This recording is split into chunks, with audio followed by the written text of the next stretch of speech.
Hey, Andrew, thanks for joining me again. Good to be here. Appreciate the call. Awesome. So today, I think we're going to talk a little bit more about attribution, which is that blurry topic, and it became super popular when iOS 14 came out because now we don't have transparency into where all the purchases are coming from. But this is especially true for larger brands when you have a large brand presence on multiple platforms and you're running ads in a bunch of different areas where every ad platform doesn't always know where the purchase is attributed. And it often comes down to the last click, which means a retargeting campaign could look like it has a crazy return on ad spend, but it doesn't give any credit to the build up or the exposure that the customer had to the brand leading into that. So how does this how does last click attribution change when you get into these higher budgets? Yeah, it's absolutely a important factor to be considering because a lot of times when a brand is small and they're in that growth mode, they really just want the most conservative source of truth possible. It's a safety play and it helps them kind of really measure, all right, what channel's leading the charge here as far as impact. And generally those budgets are small. The budget mix is more limited. Maybe there's only one or two channels, and you can drive pretty well with last click. Um, and it's safe. However, as brands start to scale, you find they start adding more channels to their channel mix. They start increasing their budget. The attribution architecture, so to say, gets a lot more complex. So one thing we really try to encourage brands to do is really implement either an MTA with multi-touch attribution tool like Northbeam, Triple Whale to kind of get a more holistic picture on the customer touch points and where they're being impacted, or for the brands at scale and MMM. Um, one of the reasons we do this is because uh, when you get to a certain threshold, the numbers just get more muddied. And you really need to start looking outside of the platform and outside of last click to kind of tell what channel's bringing the most incremental impact. Essentially, trying to determine like, uh, would this customer purchase if they had ads anyways? And do we need to spend on that customer? Um, so And you said when you get to a certain level, what is that level? it really depends on the brand. It really depends on the AOV, the customer life cycle. It might if there's a brand where people are repurchasing every month, and maybe it's a consumable product, and their budget is 10K a day, maybe 20K a day. You really want to make sure that your focus is on those net new customers, not your previous customers. So if you're leading on last click, you're primarily going to be optimizing towards that end point of the conversion cycle, which in most cases ends up being previous customers. Now, you can have exclusions set and everything set up well in Facebook. However, without an MTA, you're not going to be able to actually analyze what your true leakage is on your match rate going back into your audience. Meaning, you could send your entire customer list back to Meta, and it might only be able to match 80% of those customers. So there's maybe a 20% leakage rate that's still getting hit with ads that were most likely incremental. Now, as that budget scales, 20% is a pretty big cohort, especially as the brand scales. So if you have a customer file of 10 million people, there's potentially 2 million people in your targeting pool or in Meta's targeting pool that aren't getting excluded and really getting ads that don't need it. It's just a lot of wasted spend. Now, if you're optimizing on last click, you're going to look at your ROAS and it's going to look great. And your MER is probably going to look pretty good too. However, you're going to overcompensate and over index on audiences that are less incremental to the business. And long term, you're going to end up scaling that business into essentially a negative ROAS situation because you're spending money on the same customer pool or the same audience pool that you had been for however long you were optimizing on this click. So it's a thing that I've seen in a number of brands, specifically nine-figure brands, where you have a director of growth or you have a director of paid media that is answering up to a VP maybe that they're really just trying to hit hard MER numbers.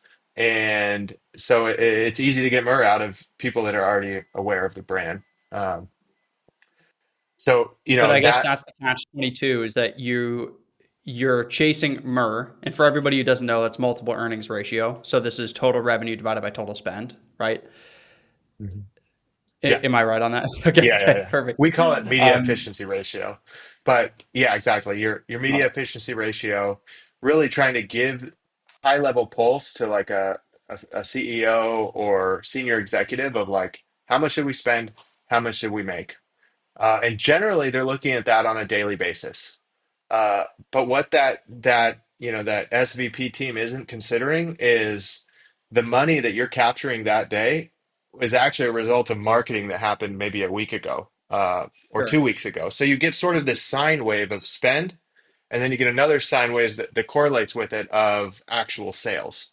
So with the last click model, you're optimizing towards just when that last day of sales happened, right? That final click, that purchase happened.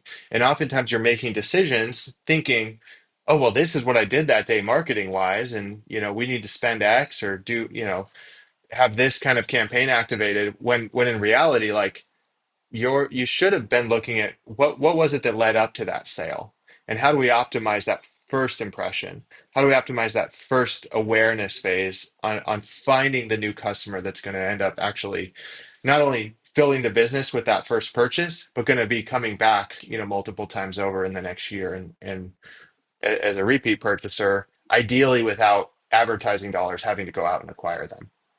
Right, right. Yeah, it makes sense because if you spend all your time and all your budget chasing just pure ROAS on platform, well, there's a good chance that a large portion of those people are recurring customers. So if you're optimizing the account on a performance basis just based on meta, then you're constantly just chasing your tail, going after existing customers, and that's a finite pool that gets smaller and smaller over time.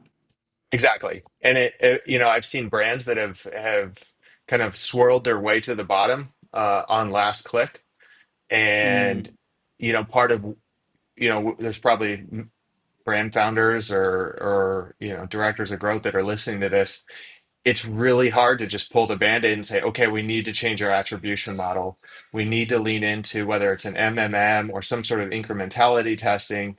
And in some ways, you actually have to lower your ROAS target. So one thing that we did to shift a nine-figure brand that's spending millions a month on Meta away from the last click kind of mindset, which is really it had kind of taken over their entire growth team. Um, is just shift the targets. We said, hey, instead of looking at blended ROAS, we're now going to have the team look at first time ROAS. Meaning, I don't really care what the blended ROAS is, but if that first time ROAS is at a certain target, we're good. And the Mhm. second factor is looking at that new customer percentage on that campaign. So, for instance, we maybe have a prospecting campaign. I say it with quotes because we knew that its goal was to prospect, but because of the leakage and the formatting of that campaign, it was only driving about 60% new customers on that spend. So we Interesting. immediately implemented a KPI of new customer percentage on the spend and first time ROAS, and shifted the analyst, shifted the junior media buyer, shifted everybody to look at those two metrics as opposed to just blended ROAS. Um, and within 2 months of just adjusting our measurement strategy, and a couple other implementations that we did on the account to kind of shore up the data and kind of eliminate audience leakage, was the first time in 2 years that the brand has actually seen growth in their active customer file, and growth consistently. For the last 8 weeks, they've actually hit growth mode again. And that all came from changing the media buyer's perspective to looking and optimizing towards the right thing. It's amazing how that is the single most important decision that brand could make. And think about the spiral that they would end up going into if they didn't figure out this attribution problem. You would be changing the product, you'd be changing your messaging, you'd be changing your content strategy. Like you would be grasping at straws trying to figure out why you can't achieve the same ROAS that you previously had. Meanwhile, this is all just an attribution problem. You're sort of chasing your tail without realizing it.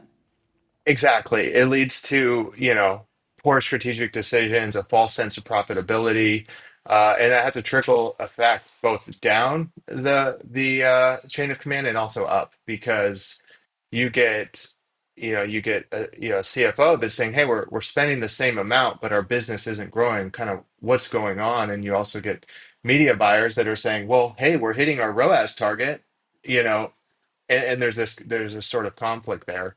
Um, it also masks CAC inflation. It, in some ways it double counts the revenue. And so um, really recommend using an MTA. We use Northbeam and trying to get the key KPIs necessary to actually make the true decision. Because that is the other thing on first time ROAS, it's going to be much lower than your blended ROAS, significantly lower. However, if you're at scale, you can understand that that's actually that lower ROAS actually has a higher LTV attached to it and higher customer life cycle, and just it's more healthy traffic for the business. So yeah, significantly higher.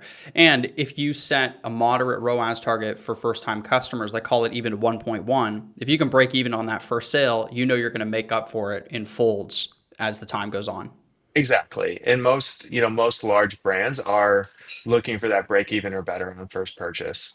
Yeah. Sometimes they're taking a loss because they have a really fast customer payback cycle. Um, and that kind of gets into their cash flow management and inventory management, and how much they can allocate towards ads, with the expected payback cycle on their product. But yeah, overall, it's super important to look at a modeled ROAS, that's not necessary last click, especially if you're using an MTA. That's so interesting. That's at what point do you think that this decision making changes budget wise, or is it tough to tell? Is it different for everybody, every brand?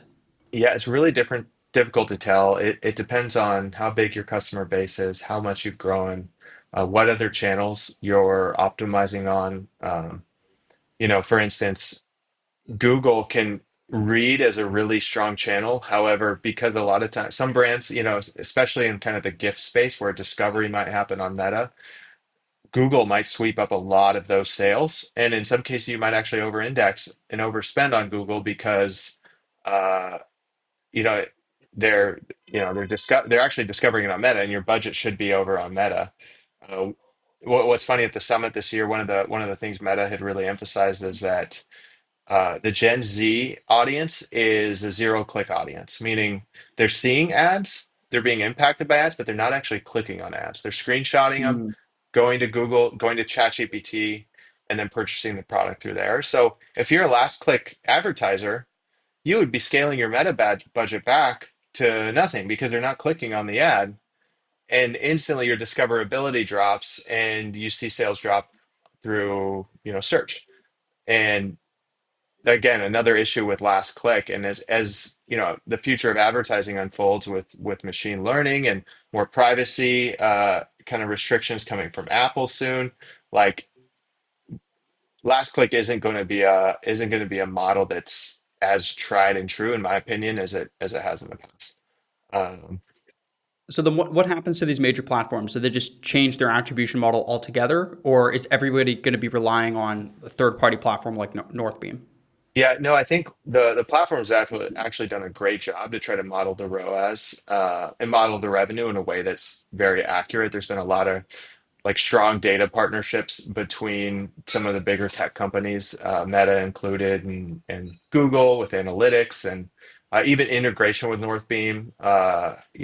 Northbeam's Apex and some of the some of the stuff that is in the pipeline. So Meta's done a great job trying to calibrate with the rest of the industry on how we handle measurement. And then the other element is incrementality testing, conversion lift studies, just making sure that you're calibrating all pieces of measurement to really find your source of truth. So you might have an MTA, you might use platform data, you might have an MMM, you might be doing geolift studies, and really trying to get a picture of where the incrementality is coming from and what channels actually have the highest incremental ROAS, and then optimizing into that. So I guess the important part is to find your single sole point of truth and then be able to optimize off of that. You can't be influenced based on all these other data sources. You need to have your point and then pull up all of your data into there. Absolutely. Yep. You need to and determine your source of truth based on a multifaceted source, not just GA last click or not just Facebook platform. Um, it attribution is kind of like a three-legged stool where you have Google Analytics, you have an MTA, and then you have maybe platform or geolift studies. It's like all of those have to work together to create a picture of truth uh, that optimize for, and then you can calibrate it. You can say, okay, in times where we've seen that last click reads X, platform reads Y, the MMM is giving us an incremental ROAS here. Well, therefore, our target should be Z. For instance, we might have a last click target on Tableau of one, which would put our Facebook target on 1 day click, uh, 1.7. And you work it with your data to find those correlations and figure out, okay, well then let's give the media buyers a platform target to work towards, knowing that this is how it results in last click generally. Um, so there's ways to kind of provide a single source of truth for the team that's actually making the day-to-day decisions on the ads, but it's super important that uh, as a director of growth that you're calibrating everything well and setting good targets that are built for sustainable growth, not just that direct media efficiency ratio. Right. It sounds like media buying in 2025 is more about like data science and understanding attribution more so than day trading inside of the account. Absolutely. I think even especially with the larger accounts, um, and to Meta's point, even the smaller accounts, they've really kind of position their platform or are working to position their platform to just make it easy where they don't recommend that you adjust budgets on hourly basis or daily basis even sometimes, Right. which will be another discussion we have about budget pacing on for instance, we launched a test on Meta. It's supposed to be $2,500 a day per sell. That campaign actually ended up spending $4,500 a day for 4 days, each ad set, each sell, until Sunday when the budget reset. Um, I see it as kind of a bug in Meta. They call it a feature. Uh, Debatable, seems to happen A a feature lot. where they take all your money. Exactly. So you want to be careful, but that definitely is another discussion in regards to budget pacing. But yeah, it is data science, and it's operating at a kind of a higher level and not getting hung up on the small details of an ad that might not have a lot of spend but have a high CAC, or a little spend and a low CAC. It's like you got to really widen your perspective and look at how the whole machine is working together, and not just one ad channel, but the acquisition team as a whole. Yeah, see, and this is the importance of working with somebody that has their eyes into so many big accounts because you're going to have this perspective and understanding of data better than even an individual media buyer at a nine-figure brand would. Yeah, that's one thing that we really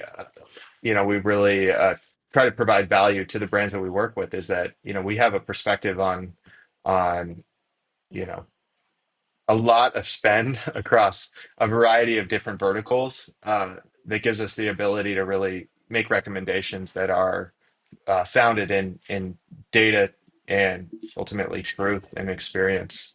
Um, so it helps to have that widened perspective. That is one of the things, going back to last click, is noticing that the brand just didn't have a lot of outside experience in regards to their team. This was kind of the first big brand a lot of their team members had worked on, and so it's kind of like trying to uh, you know learn how the plane works and operates while you're flying it, and having never flown another plane or experienced flight outside of the one you're currently on. Yeah, that's such an interesting analogy. I noticed that when we were doing media buying for brands too, is that they have a lot of experience on their brand, but they have zero experience on any other business. So if things don't go perfectly according to plan, you kind of have no idea what to do. Versus for someone like yourself, you come in with all this experience and you say, "Well, I've flown a dozen other planes that look exactly like this one, and here's what we did in these other situations," and you can sort of apply that knowledge into those accounts.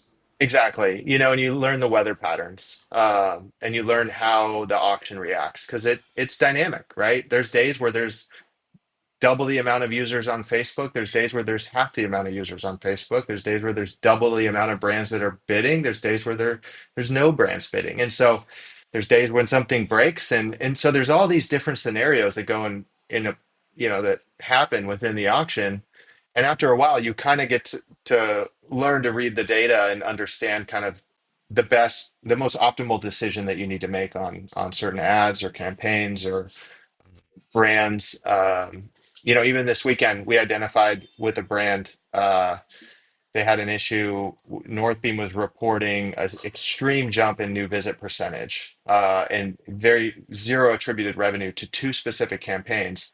Um, First gut would be to go turn off ads and pull the budget back and figure out what's going on. However, because Meta was reporting actually the same stability and same amount of new traffic going to their or traffic coming from new audiences, I knew that it had to be tech related, and we were able Sure. to contact their tech team. And the tech team said, "Hey, we actually made a big update. We went to headless, and some UTM's dropped off." And it's kind of those sort of things that you read the data and you kind of see patterns and learn what certain experiences, so to say, look like and optimize around them.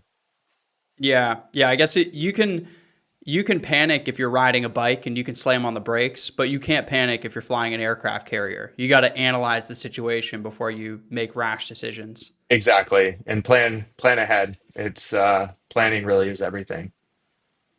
Yeah, yeah, that's for sure. Well, I'm excited for the next call when we talk about pacing and performance. I think that's something a lot of brands are going to find interesting. I definitely found it interesting when on smaller spend you can kind of scale every day incrementally by the same percentage, but it doesn't really work like that when you get into these larger accounts. So I think that'll be an interesting call. Absolutely, looking forward to discussing it. Appreciate the time Awesome. today. Well, yeah, thanks everybody for listening and thanks for joining, Andrew.